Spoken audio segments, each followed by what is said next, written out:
ಅವನು ದಾರಿ ತಪ್ಪಿದ ಮಗ ಆಗ್ಬಿಟ್ಟಿನಿ ನಾನು. ಎಲ್ಲೆಲ್ಲಿ ಸಂಧ್ಯಾ ಹೊಂಟ್ಬಿಡ್ನಿ. ಇಡೀ ಮೈಸೂರು ನೋಡ್ದಂಗೆ ಅನ್ಸತ್ತೆ ನನಗೆ. ಒಳಗೆಲ್ಲ ಉಂಟು. ಈಗ ನಾವು ಹೊಂಟಿ ನೋಡಿ ಹನುಮಂತ ಹೋಟೆಲ್. ಅದು ಸಿಕ್ಕಾಪಟ್ಟೆ ಫೇಮಸ್. ಬಹಳ ಸೆಲೆಬ್ರಿಟಿಗಳು ಹೋಗಿ ಅಲ್ಲಿ ಬಿರಿಯಾನಿನ ಟೇಸ್ಟ್ ಮಾಡ್ರೆ. ಬಹಳ ರಿವ್ಯೂ ಕೂಡ ಐತಿ. ಸೊ ಬರೀ ನಾವು ಹೋಗಿ ಟೇಸ್ಟ್ ಮಾಡೋಣ ಅಂತ. ಒರಿಜಿನಲ್ ಹನುಮಂತ ಪಲಾವ್. ಒರಿಜಿನಲ್ ಹನುಮಂತ ಪಲಾವ್ ಹುಡುಕೋದ್ರಾಗ ಸಾಕಾಗ್ಬಿಡುತ್ತೆ. ಸೊ ಇದಂತ ಒರಿಜಿನಲ್ ಹನುಮಂತ ಪಲಾವ್. ಸೊ ನೋಡ್ಬೋದು ಎಲ್ಲ ಸೆಲೆಬ್ರಿಟಿಗಳ ಇಲ್ಲಿ ಟೇಸ್ಟ್ ಮಾಡೋಗ್ಯಾರ. ಬಂತು. ಫಸ್ಟ್ ಒಂದು ಬೈಟ್ ತೊಗೊಂಡ್ಬಿಡ್ತೀನಿ. ಹೆಂಗಿದೆ ಅಂತ ನೋಡ್ತೀನಿ. ಸಖತ್ತಾಗೈತಿ. ಒಂಥರ ಡಿಫ್ರೆಂಟ್ ಟೇಸ್ಟು. ಮಸ್ತ್ ಐತಿ. ನೋಡ್ಬೋದು ಫುಲ್ ಖಾಲಿ ಮಾಡಿಬಿಟ್ಟಿನಿ. ಫುಲ್ ಬಿರಿಯಾನಿ. ಜಸ್ಟ್ ಇವಾಗ ಹನುಮಂತ ಹೋಟೆಲ್ ಬಿರಿಯಾನಿ ತಿನ್ಕೊಂಡ್ಬಂದೆ.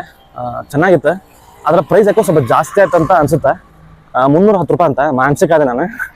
ಒಂದು ಬಿರಿಯಾನಿಗೆ 310 ರೂಪಾಯಿ ಅಂತಂದ್ರೆ ಭಾಳ ಆಯ್ತು. ಸ್ವಲ್ಪ ಕಮ್ಮಿ ಇದ್ರೂ ಚಲೋ ಆಗ್ತಿತ್ತು. ಬಟ್ ಟೇಸ್ಟ್ ಮಾತ್ರ ಚಲೋ ಇತ್ತು. ಸೊ ನೀವೇನಾದ್ರೂ ಹನುಮಂತ ಹೋಟೆಲ್ಗೆ ಹೋಗಿ ಟ್ರೈ ಮಾಡಿದ್ರೆ ಹೆಂಗಿತ್ತು ಅಂತ ಹೇಳಿ ಕಮೆಂಟ್ ಬಾಕ್ಸ್ ಕಮೆಂಟ್ ಮಾಡಿ. ನೀವೆಲ್ಲರೂ ದಯವಿಟ್ಟು ಯೂಟ್ಯೂಬ್ ಅಲ್ಲಿ, ಇನ್ಸ್ಟಾಗ್ರಾಮ್ ನೀವು ಬಂದು ನೋಡಿ, ಲೈಕ್ ಕೊಡಿ.